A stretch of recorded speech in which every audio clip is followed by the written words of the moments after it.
कि कैसा क्या माहौल रहना सर, कैसा क्या माहौल रहने वाला है इस इलेक्शन में? देखिए, माहौल एलनाबाद विधानसभा क्षेत्र की जनता बहुत साल से इस बात का इंतजार कर रही थी कि उन्होंने विपक्ष में रह करके बहुत कुछ गंवाया है और अब इस उपचुनाव में मौका आया है।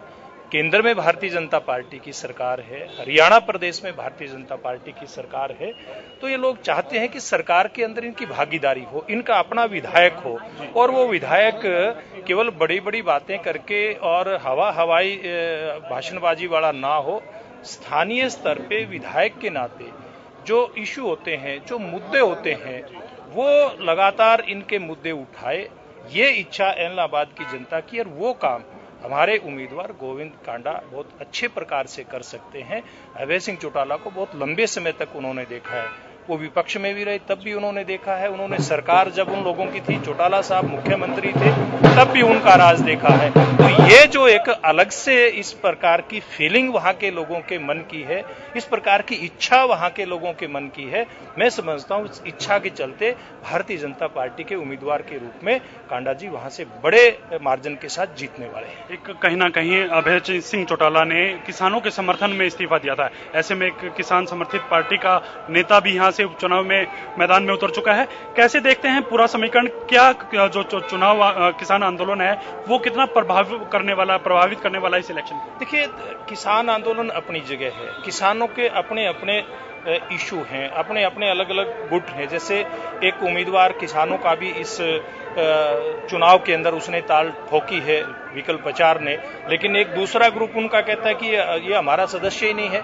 तो ये कोई एक जगह नहीं है, कई जगह इस प्रकार के मामले देखने को मिलते हैं। और जहां तक अभय सिंह चौटाला की बात है, देखिए कितना वो किसानों के हमदर्द हैं, ये हरियाणा की जनता और एलनाबाद की जनता बहुत अच्छे प्रकार से जानती है। एक ग्रुप ने अपने को समर्थन भी दिया अभी वहां पे।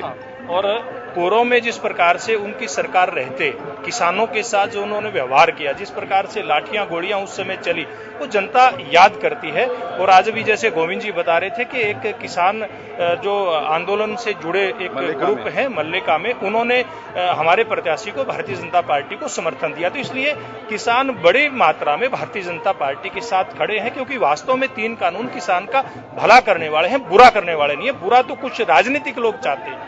एक कहीं ना कहीं आज से 19 साल पहले करीब एक आंदोलन हुआ था कंडेला में, एक किसान आंदोलन आज चल रहा है। कहीं ना कहीं दोनों आंदोलनों में सरकारों की भूमिका पर कैसे, सरकार की जो भूमिकाएं रही हैं, कैसे देखते हैं उन दोनों आंदोलनों? देखिए, इस सरकार में और पुरानी सरकारों में बुनियादी अंतर है। यहाँ पर सबको अपनी बात कहने का लोकतांत्रिक व्यवस्था के चलते अधिकार है। उस समय लोकतांत्रिक व्यवस्थाएं कुछ लोगों की मुट्ठी में होती थी, कोई सड़क पे आकर के अपनी बात कहता था, मजदूर था, किसान था, व्यापारी था, कर्मचारी था, कोई भी था, उसके ऊपर लाठियां गोलियां चलती थी। इस सरकार में जहां कहीं कुछ शरारती तत्वों ने गलत काम किया है वो एक अलग इशू है, लेकिन सरकार की तरफ से, पुलिस प्रशासन की तरफ से एक भी स्थान पे सरकार की मर्जी से कहीं कोई लाठीचार्ज नहीं हुआ।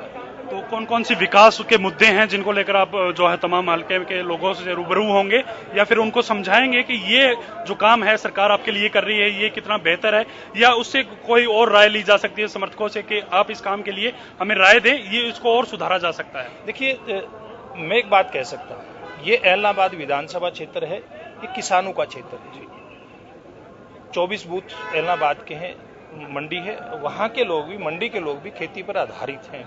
तो ठेठ एक पूरी तरह से जो कृषि आधारित क्षेत्र है, उसके लिए मैं समझता हूं जो काम हमारी सरकार ने, चाहे केंद्र सरकार ने फसल का जो दाम बढ़ा करके दिया, डॉक्टर स्वामीनाथन आयोग की रिपोर्ट के आधार पर लागत में 50% जोड़ करके, हमारी सरकार आने के बाद 12-12 हजार रुपए किसान को फसल अगर खराब होती है तो उसको मुआवजा देना, उसकी फसल का बीमा करना, कभी भी खाद के लिए, यूरिया के लिए, डीएपी के लिए, बिजली के लिए, पानी के लिए। मैं आपसे ही पूछना चाहता हूं, क्या इन पिछले 7 साल में कभी एक भी ऐसा मौका है इन बुनियादी मुद्दों को लेकर के किसानों को सड़क पर बैठना पड़ा हो? नहीं बैठना पड़ा कभी भी।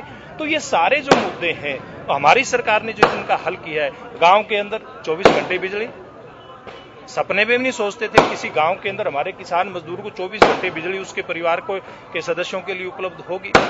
और जिस प्रकार से विपक्ष के पास कोई मुद्दा नहीं है, इसलिए विपक्ष किसानों के कंधे पे बंदूक रख करके चलाने का प्रयास कर रहा है, लेकिन वो कामयाब नहीं होगा। धन्यवाद सर बातचीत